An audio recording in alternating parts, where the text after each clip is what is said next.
Praise the lord.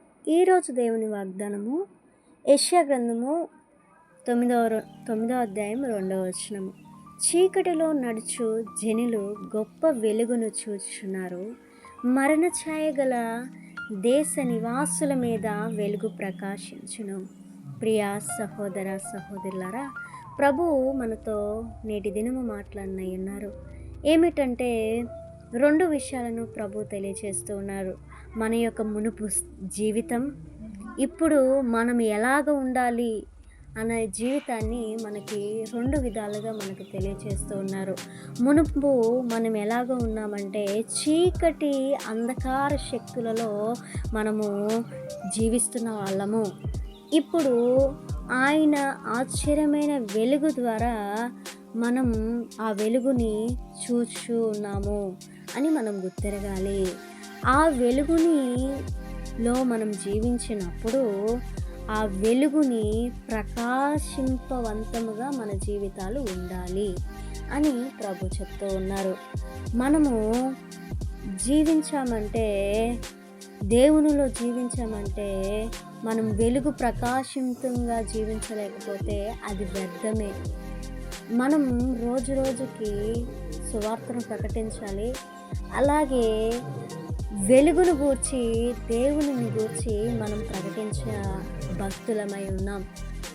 మనం రక్షణ పడ్డాము, బాప్తిసం తీసుకున్నాము, ఇంకంతే అయిపోయింది అని మనం అనుకోవచ్చు. కానీ దేవుడు చెప్తుంది ఏంటంటే, మీరు సర్వ సృష్టికి వెళ్ళి సువార్తను ప్రకటించండి, నా వెలుగును గూర్చి సువార్తను ప్రకటించండి అని ప్రభు పదే పదే తన శిష్యులతో చెప్పి ఉన్నారు.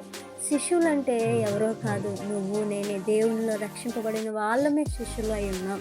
కనుక అది మనం గుర్తెరిగి మన యొక్క మరణ స్థితులను, మనము మునుపున్న స్థితులను జ్ఞాపకం చేసుకొని వాటిని విడిచిపెట్టి, ఇప్పుడేమన్నా తప్పులు చేస్తూ ఉన్నామేమో ఆ స్థితిని విడిచిపెట్టి నూతన సంవత్సరంలో నూతనంగా దేవుని కొరకు మాత్రమే మనము ప్రకాశవంతులమై వెలుగుని వెదజల్లే బిడ్డలుగా ఉండాలని కోరుకుంటూ, ఇట్టి కృపను ప్రభు మనకి ఇవ్వులాగున, మన ముందులాగున చిన్న ప్రార్థన చేసుకుందాం. ప్రార్థన. ప్రేమ నమ్మకలేని మా దేవా, సర్వోన్నతుడా, నీకు స్తోత్రాలు ప్రభువా. నిన్న నేడు ఏకరీతిగా ఉన్న నా దేవా, నీకు స్తోత్రాలు అయా. నీ వెలుగు సంబంధులమై మేము ఈ లోకములో జీవించాలి. నీ వెలుగుని ప్రకాశవంతంగా అనేకులకి నీ సువార్తను ప్రకటించే బిడ్డలుగా మా యొక్క జీవితాలు ఉండాలని నువ్వు మరలా మాకు విన్నపం చేసి ఉన్నావయ్యా. నూతనమైన సంవత్సరంలో నూతనమైన తీర్మానాలను మేము తీసుకునే గొప్ప కృపను మాకు అనుగ్రహించు దేవా. అయ్యా, ఈ రోజున ఎవరైతే బిడ్డలు పనులకు వెళ్ళి వస్తూ ఉన్నారో అన్ని విషయాలలో నీవే ఘనంగా మర్యాదగా జరిగించండి. వాళ్ళ యొక్క పనులన్నిట్లో విజయవంతంగా జరిగించు దేవా. నీకు స్తోత్రాలు. నీవే వాగ్దానాన్ని ఆశీర్వదించండి, దీవించండి. అనేకులకు ఈ వాగ్దానం వెళ్ళి అనేకులు నీ వైపుకు త్రిప్పులాగున నీ కృపను, నీ యొక్క కాపుదలను దయచేయమని వేడుకుంటూ నజరేయుడైన యేసు క్రీస్తు నామమున ప్రార్థిస్తున్నాను తండ్రి. ఆమేన్.